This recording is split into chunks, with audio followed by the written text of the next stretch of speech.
Hey, welcome to another edition of Coffee with the Goose. Yes, it's me, the Goose. Glad you joined me for another show. And we've got some interesting, exciting information for you today. That's what it's all about, right? Before we get going, though, we'll start the way we should, and we should always do. That's with my coffee. It's very strong, as you know, just like my opinion. Got some creamer in there to make it sweet, just like me. All right, here's the latest news. We're coming off that disappointing Manny Pacquiao performance against Yordenis Ugas in Las Vegas, in which Ugas pretty much won easily, defending his WBA World Welterweight, Super Welterweight title. And yeah, again, it was disappointing. But hey, that's the name of the game in sports. It's boxing. It's a fight. And, you got to bring your A game every time, especially when you're fighting another champion. Now, just to go back a little bit, I want to defend myself a little here. Yeah, I'll eat crow. That's fine. A little seasoning. I'm used to eating crow. I have no problem with that. I check my ego at the table, okay? But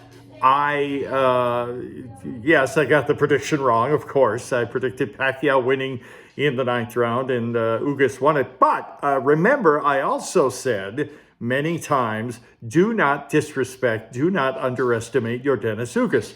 He was an Olympic bronze medalist with the Cuban national team, and he was a champion.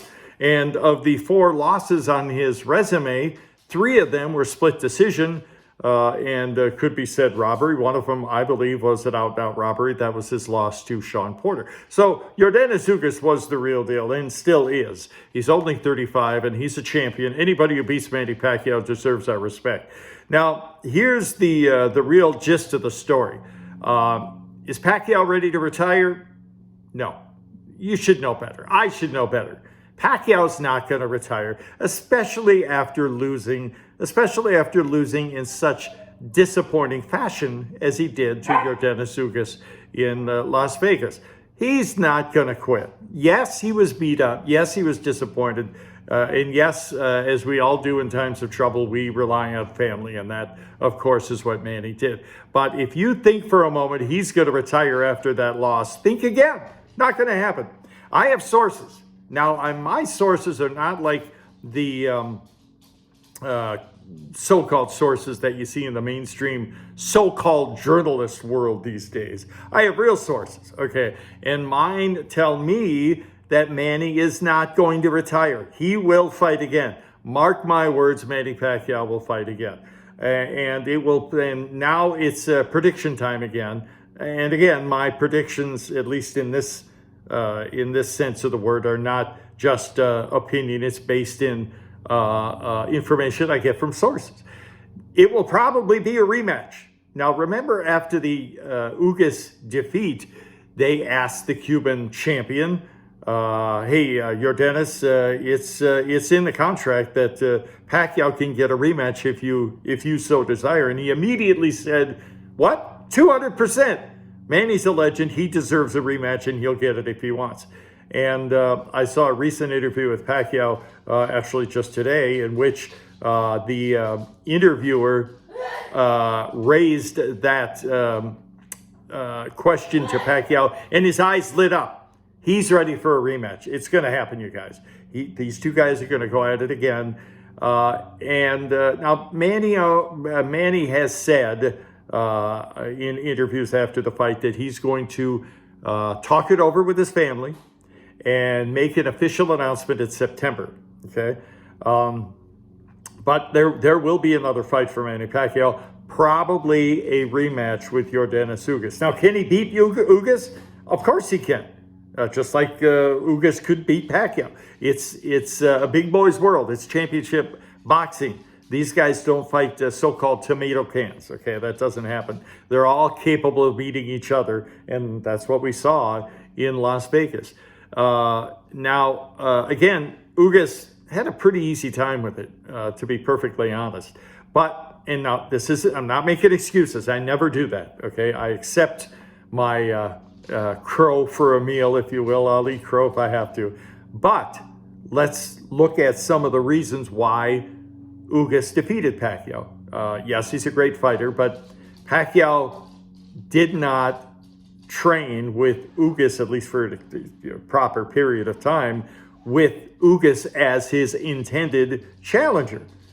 He was training for Errol Spence Jr.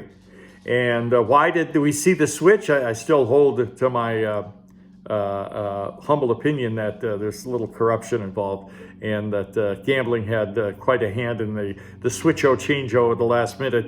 And that was because Ugas was favored, and a lot of people, I think most people, thought Pacquiao was going to beat him, and hence the gambling community was going to lose a lot of money. As it turns out, they were going to lose a lot of money anyhow, because Pacquiao was favored to beat Ugas, and Ugas won. So there you go. You can never tell. That's sports, you guys. You can never tell what's going to happen. We all do our research. We all make our predictions. But in the end, it's up to those two guys in the ring as to who's going to win and in what manner. So Manny, I hold to my opinion, and you guys know this anyhow.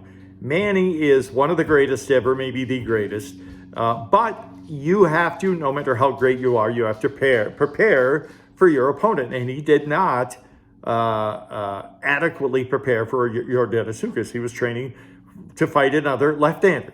And I heard another, actually it was Sean Porter, who said in a recent interview, look at Pacquiao's record. As stellar as it is, he's never fought a Cuban. And Cubans are a different animal in the ring, just like Mexicans are. They're all great fighters with great form, great style, and Mexicans, just like Cubans, tend to fit a certain mold, and Pacquiao had never been exposed to a Cuban fighter. And again, Ugas won fair and square. He won easily, but I believe given the proper training, the proper preparation, Pacquiao could defeat Ugas, and we might just see that it's looking like January will be Pacquiao's next fight. Probably January. It has to be before February, because that's when the campaign season officially begins in the Philippines, and a lot of people expect Pacquiao to run for president to replace Duterte. So anyhow, that's politics. We're not going to get into that. That's an even bigger question mark and a bigger mystery than the boxing world. So it looks like it'll be January for Pacquiao's next fight, and it looks like it'll be a rematch against Yordenis Ugas. And but I can say for sure from the sources I'm hearing from that Pacquiao will indeed fight again. He's not going to retire, especially after a loss like that. Come on, guys. You know better. I know better. I've had a chance to talk to a lot of folks in the Pacquiao camp. We've interviewed Freddie Roach before. We interviewed Justin Fortune a couple of times, also Boo Boy Fernandez, and others in the Pacquiao camp. I'm not going to tell you who's given me the information, but we've gained over the couple of years that we've done boxing kind of an inside track. We got a lot of people giving us good information. And again, Pacquiao will fight again. There's no question. Okay, you guys know that. This should come as no surprise. He's a fighter. He has pride. He represents his country. He's got a lot of people counting on him, not just his country, but a lot of people on his payroll. He keeps a lot of people employed in the Manny Pacquiao world, and those people will continue to get a paycheck as he fights again. Just to give you another little bit of information before we quit this show, we had the opportunity to interview Coach Marvin in the Pacquiao camp, and he was one of the coaches, I think the head coach trainer of Mark Maxeo, who had that brilliant come-from-behind knockout in the undercard of the Manny Pacquiao fight. And there's a great young fighter. We're going to follow a couple, three of the up-and-coming Filipino champions, and these guys are all beasts. They're all great fundamental fighters, boxers, but they're also fighters, as Maxeo showed us in the 10th round with that brutal knockout in Las Vegas. We're also going to cover and get into the career of John Real Casimiro, who's a champion, and Jerwin and Anquejas. Okay, we didn't cover him. I didn't mention him in the last show, and I didn't want to leave him out. And of course, you got the other great Filipino champion, Nonito Donaire. So we've got a lot of great fighters to keep track of, and we will do that. Give you a little sneak peek preview of some of these young fighters in our next show. Again, the story here. And you guys know you can count on me for news. I was in the news business on the radio for many, many years. I don't just blow smoke at you guys. I don't just say something that I can't back up and is verifiable. And in this case, it's absolutely positive for sure. Count on it, bank on it. Manny Pacquiao is not going to retire. After that loss to Yordenis Ugas, he will fight again. And it's looking like, again, don't want to get too far, put the cart ahead of the horse, but it's looking like it'll be a rematch. That'll be fun. And he will be prepared this time. And it will probably be in January. So stick with us. We will give you the latest. We'll give you factual information. We just don't, spout off at the mouth with rumors. We don't do that. Anyhow, that's it for this edition of Coffee with a Goose. Thank you so much for watching. Again, it's a new day. Every day is exciting, right? With the help of our Lord, every day is exciting. Every day is a blessing. That's it for Coffee with a Goose. Thank you so much for watching. Many thanks to you who subscribe and stick with me through the years. My producer, Jude, and I are very humbled and very thankful you guys watched, and there are many more shows to come. All right, you guys take care.